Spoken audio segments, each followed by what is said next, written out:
चाहे भूखे रह जाना, पर सुबह खाना बनाने से पहले ये 4 काम जरूर कर लेना। जी हां मित्रों, यदि आपके भी घर में मेहनत के बावजूद बरकत नहीं टिकती, रोज धन आता है पर टिकता नहीं, तो आज की यह वीडियो आपके जीवन को बदल सकती है। क्योंकि यह परेशानी सिर्फ एक व्यक्ति की नहीं, बल्कि हर उस इंसान की है जो लक्ष्मी को बुलाना तो जानता है पर रोकना नहीं।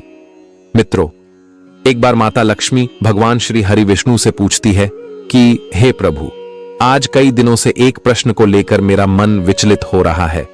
प्रभु कृपा करके मेरे इस प्रश्न का उत्तर देकर मुझे संतुष्ट करे।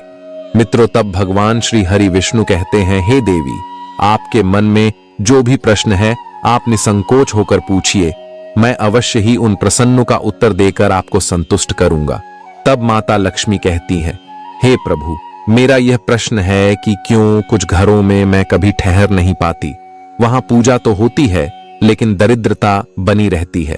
क्यों कोई व्यक्ति दिन रात मेहनत करने के बावजूद भी गरीब ही रह जाता है। मित्रों, फिर भगवान विष्णु मुस्कुराते हुए कहते हैं कि हे देवी, आपने बहुत ही उचित प्रश्न किया है जो संपूर्ण जगत के लिए कल्याणकारी है। पर हे देवी, इसे विस्तार से समझने के लिए मैं आपको एक दिव्य कथा सुनाता हूं, जिसे सुनने मात्र से व्यक्ति की जीवन से दरिद्रता सदा के लिए समाप्त हो जाती है। पर हे देवी, आपको मैं पहले ही बता दूं कि इस कथा को बीच में छोड़कर जाने की गलती न करे, क्योंकि आधा अधूरा ज्ञान हमेशा विष के समान होता है। मित्रों, फिर माता लक्ष्मी कहती है, हे प्रभु, कृपया आप कथा प्रारंभ करें, मैं इसे पूरे ध्यान पूर्वक और आखिरी तक अवश्य सुनूंगी। तो मित्रों, इस कथा की गहराई में आप खो जाएं, उससे पहले आपसे से आग्रह है कि इस वीडियो को एक लाइक करके कमेंट में जय श्री हरि विष्णु अवश्य लिखे, ताकि भगवान विष्णु की कृपा सदा आप और आपके पूरे घर परिवार बार बनी रही है। मित्रों, फिर भगवान श्री हरि विष्णु कथा प्रारंभ करते हैं और कहते हैं, हे देवी, समस्या श्रद्धा में नहीं, दिनचर्या में है। जो व्यक्ति सुबह भोजन से पहले 4 दिव्य कार्य करते हैं, वहां लक्ष्मी स्थायी वास करती है। हे प्रिय, काशी नगरी से कुछ कोस दूर एक अति शांत गांव में धनराज नामक ब्राह्मण अपनी पत्नी सावित्री तथा 2 बच्चों के साथ एक जर्जर कुटिया में निवास करता था। वह विद्वान था, वेद पाठ में पारंगत, धर्म का आचरण करने वाला और अत्यंत ईश्वर भक्त था। किंतु भाग्य उसकी श्रद्धा से मानो अपरिचित था। धरती पर पांव जितना वह पसारता, दरिद्रता उससे 2 कदम आगे निकल जाती। मित्रों, धनराज दिन भर गांव के बालकों को धर्म की शिक्षा देता, यजमानों के यहां वेद पाठ करता। फिर भी सांझ को उसकी रसोई में अग्नि की नहीं, केवल चूल्हे में ठंडी राख की उपस्थिति होती। एक दिन सांझ ढल चुकी थी, चारों ओर चुप्पी थी, परंतु धनराज के घर के भीतर भूख का मौन क्रंदन सुनाई दे रहा था। पत्नी सावित्री रसोई के कोने में बैठी मिट्टी के चूल्हे पर राख फूंक रही थी, पर वहां जलाने को लकड़ी नहीं थी, पकाने को अन्न नहीं था। उसकी गोद में उसके 7 वर्षीय पुत्र आर्यन भूख के कारण रो रो कर सो गया था। पास ही बैठी उनकी पुत्री वर्षा अपने सूखे होठों से मां से पूछ बैठी, मां, क्या आज भी केवल जल पीकर ही सोना होगा? मित्रों, सावित्री ने हंसी का झूठा आवरण ओढ़कर कहा, बेटी, मां की गोद सबसे बड़ी थाली है, आज उसमें ही मीठे सपने खा लेना। यह कहते हुए उसकी आंखों से टपकते आंसू आंच पर गिरकर भाप बन गए। धनराज यह दृश्य देख रहा था। उसने धीरे से संध्या दीपक के समीप बैठकर ईश्वर को प्रणाम किया, फिर आकाश की ओर दृष्टि उठाकर बोला, हे नारायण, मैंने कभी सत्य का त्याग नहीं किया, कभी चोरी नहीं की, किसी को अपशब्द नहीं कहा। फिर भी मेरे घर में अन्न का अभाव क्यों है? क्या यह मेरी परीक्षा है या मेरे कर्मों का परिणाम? उसकी वाणी कांप उठी, परंतु उसके विश्वास की लौ मंद न पड़ी। उसी क्षण उसकी पत्नी सावित्री पास आई। उसकी आंखों में भी आंसू थे, पर स्वर में दृढ़ता थी। उसने कहा, स्वामी, दुख सहना मेरे लिए कठिन नहीं, पर यह सोचकर पीड़ा होती है कि हम कुछ ऐसा करना भूल रहे हैं जो हमारे भाग्य के द्वारों को बंद किए हुए है। कभी कभी केवल श्रद्धा पर्याप्त नहीं होती, शुद्ध आचरण के साथ विधिपूर्वक दिनचर्या भी आवश्यक होती है। शायद ईश्वर हमें संकेत देना चाहते हैं। उस रात चांदनी कुटिया पर उतर आई थी, पर भीतर अंधकार ही भरा हुआ था। किंतु उस अंधकार में धनराज ने एक संकल्प लिया। कल से मैं अपने हर कर्म को और अधिक नियम, विधि और श्रद्धा से करूंगा। यदि कोई दोष है तो वह भी मिटेगा। यदि कोई राह छूटी है तो हे प्रभु उसे दिखाए। मित्रों, फिर अगले दिन सुबह की पहली किरण उस कुटिया की किवाड़ों से झांकी और उसी समय एक तेजस्वी साधु वहां आकर खड़े हुए, जिनका आगमन ही इस निर्धन ब्राह्मण के जीवन की धारा को मोड़ देने वाला था। मित्रों, कुटिया का द्वार जब सावित्री ने खोला तो सामने एक तेजस्वी पुरुष को खड़ा पाया। वे वृद्ध नहीं थे, परंतु उनके केश श्वेत थे जैसे हिमालय की शिखर धूल। देह पर जटाओं का मुकुट, कमर में मृगचर्म, हाथ में कमंडल और दृष्टि में ऐसा तेज मानो सैकड़ों सूर्य उपस्थित हो गए हों। सावित्री एक क्षण को स्तब्ध रह गई। उसने भूमि पर मस्तक टेका और धनराज को पुकारा। धनराज बाहर आए। उन्होंने जैसे ही उस साधु को देखा, उनकी दृष्टि झुक गई। ऐसा लगता था मानो वे कोई सामान्य तपस्वी नहीं, कोई दिव्य पुरुष हों।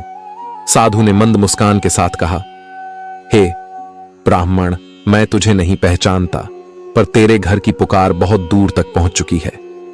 कल रात को जो तुमने आकाश की ओर देखकर प्रार्थना की थी, वह मात्र शब्द नहीं थे, वे एक जीवात्मा की पुकार थी।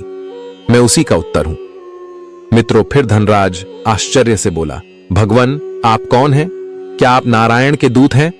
साधु ने उत्तर दिया, मैं मात्र एक दूत नहीं, एक संकेत हूं उस परिवर्तन का जो तुम्हारे जीवन को दिशा देगा। हे ब्राह्मण, यह ब्रह्मांड केवल श्रद्धा से नहीं चलता, यह नियमों से बंधा है। तू जो कर रहा है वह धर्म है, परंतु तेरी दिनचर्या में 4 ऐसे दिव्य कार्यों की अनुपस्थिति है जिनके बिना लक्ष्मी एक क्षण भी घर में नहीं ठहरती। मित्रों, धनराज ने श्रद्धा से हाथ जोड़े और भूमि पर बैठ गया। उसने कहा, महाराज, कृपा कर मुझे वह दिव्य रहस्य बताइए जिससे मेरे परिवार की पीड़ा का अंत हो सके। फिर साधु ने अपने कमंडल से कुछ जल भूमि पर छिड़का, फिर समीप के एक पीपल वृक्ष की ओर संकेत करते हुए कहा, धनराज सुनो, भोजन बनाने से पूर्व यदि तू प्रतिदिन 4 कार्य कर ले तो न केवल तेरे घर में अन्न की थाली सजेगी, बल्कि लक्ष्मी स्वयं दीपक लेकर तेरे गृह में प्रवेश करेंगी। ये 4 कार्य वे हैं जिन्हें स्वयं श्री हरि विष्णु ने गरुड़ को उपदेश दिए थे और जो विष्णु धर्म सूत्र, स्कंद पुराण और मनुस्मृति में वर्णित हैं। इन्हें करने वाले गृहस्थ कभी निर्धन नहीं रहते, चाहे समय जैसा भी हो। धनराज, सावित्री और उनके दोनों बच्चे अब साधु के चरणों में बैठे थे। सबकी आंखों में आशा का दीप प्रज्वलित हो चुका था। साधु ने आगे कहा, अब ध्यान से सुन, ब्राह्मण, इन 4 कार्यों को करना आरंभ कर दे और देख तेरा भाग्य किस प्रकार करवट लेता है। पर स्मरण रहे, इन कार्यों में केवल कर्म नहीं, पूर्ण श्रद्धा और नियम की भावना होनी चाहिए। यह केवल अनुष्ठान नहीं, यह आत्मा को जागृत करने वाली चाबी है। इतना कहकर साधु ने धीरे धीरे उन 4 दिव्य कार्यों का रहस्य प्रकट करना आरंभ किया। साधु वृक्ष के नीचे आसन पर बैठ गए। धनराज, सावित्री और उनके दोनों बच्चे चुपचाप श्रोता बने रहे। साधु ने आंखें मूंदी, एक गहरी श्वास ली और फिर बोले, धनराज, पहला कार्य है दीपक जलाना। ईश्वर को समर्पित कर प्रभाते दीपम निवेदयेत, अर्थात प्रातःकाल गृह में दीपक जलाकर उसे ईश्वर को समर्पित करना चाहिए। साधु ने कहा, धनराज, जब तक तू अपने घर में प्रातःकाल एक दीपक ईश्वर के चरणों में नहीं जलाता, तब तक उस घर में आलोक नहीं आता, न बाह्य रूप से न अंतरात्मा में। वह दीपक मात्र तेल और बत्ती नहीं, वह आत्मिक ऊर्जा है। जो गृहिणी भोजन बनाने से पहले एक दीपक जलाकर उसे भगवती लक्ष्मी को समर्पित करती है, वहां दरिद्रता प्रवेश नहीं करती, क्योंकि दीपक अज्ञानता को जलाकर ज्ञान, शांति और समृद्धि को आमंत्रित करता है। दूसरा कार्य है तुलसी का अर्घ्य और स्पर्श। तुलसी विना भोजनम न कार्यम, अर्थात तुलसी का स्पर्श और पूजन भोजन से पूर्व आवश्यक है। साधु बोले, तुलसी केवल एक वनस्पति नहीं, वह श्री हरि की अर्धांगिनी है। जिस घर में भोजन बनाने से पहले तुलसी पत्र को अर्घ्य देकर प्रणाम किया जाता है, वहां विष्णु स्वयं भोजन करता बनते हैं, और जहां विष्णु निवास करते हैं वहां लक्ष्मी सदा वास करती हैं। तुलसी पूजा से वातावरण पवित्र होता है और यह अन्न में ब्रह्मत्व का संचार करती है। तीसरा कार्य है जीवों की सेवा, यानी गाय, कुत्ता, पक्षी आदि को अन्न देना। सर्वे जीवाः आत्मा एवं अर्थार्थ, जो अन्न बनने से पहले अन्न को भूखे प्राणियों को अर्पित करता है, उसका भंडार कभी रिक्त नहीं होता। मित्रों, फिर साधु ने दृष्टि ऊंची करते हुए कहा, हर दिन प्रथम ग्रास किसी प्राणी के लिए अर्पण कर, वह पक्षी हो, कुत्ता, गाय या चींटी, यह ब्रह्म अन्न बन जाता है। जो व्यक्ति प्रथम अन्न पर अधिकार नहीं जताता अपितु दूसरों के जीवन को प्राथमिकता देता है, वहां कभी अन्न की कमी नहीं होती। यानी यह त्याग हमें प्रकृति के साथ जोड़ता है और पुण्य का संचय होता है। चौथा कार्य है भूमि पूजन एवं रसोई का शुद्धिकरण। भू माता, गृहम, तीर्थम अर्थात भोजन बनाने से पहले भूमि और रसोई का पूजन करो, क्योंकि वहीं लक्ष्मी का वास होता है। साधु बोले, हर रसोई मंदिर के समान होती है। वहां बनने वाला अन्न केवल शरीर नहीं, आत्मा का पोषण करता है। भोजन बनाने से पूर्व भूमि को जल से शुद्ध कर गंध, अक्षत और मंत्र से प्रणाम करो। जो ऐसा करता है उसकी रसोई में रोग नहीं पनपते, क्लेश नहीं जन्मता और लक्ष्मी स्थायी निवास करती है। मित्रों, यानी कि शुद्ध भूमि और भावना से बना अन्न केवल पेट नहीं, भाग्य भी भरता है। फिर साधु ने अपनी दृष्टि आकाश की ओर उठाई और कहा, धनराज, ये 4 कार्य केवल अनुष्ठान नहीं, यह गृहस्थ जीवन की महाशक्ति है। जो इन्हें श्रद्धा से करता है वह चाहे निर्धन हो, परंतु उसका जीवन कभी दरिद्र नहीं रहता। लक्ष्मी उसके गृह में स्थायी दीपक के समान जलती रहती है। यह सब सुनकर धनराज की आंखों से अश्रु बहने लगे, परंतु इस बार वे दुख नहीं, कृतज्ञता और आस्था के आंसू थे। सावित्री ने उसी क्षण उठकर तुलसी के समीप जल चढ़ाया, दीपक जलाया, रसोई को गंगा जल से धोया और घर के बाहर से रोटियों का एक ग्रास गाय के लिए रखा। और उसी दिन से जैसे संकल्प किया गया, घर की ऊर्जा बदलने लगी। अगले ही सप्ताह गांव का जमींदार आया और धनराज को अपने बच्चों को पढ़ाने के लिए नियुक्त कर गया। फिर एक यजमान ने उन्हें वेद पाठ के लिए आमंत्रित किया। कुटिया की दीवारें वहीं रहीं, पर भीतर लक्ष्मी का वास हो गया। मित्रों, वैकुंठ लोक में जब भगवान विष्णु ने धनराज की कथा माता लक्ष्मी को विस्तार से सुनाई तो उनकी करुणामयी दृष्टि भर आई।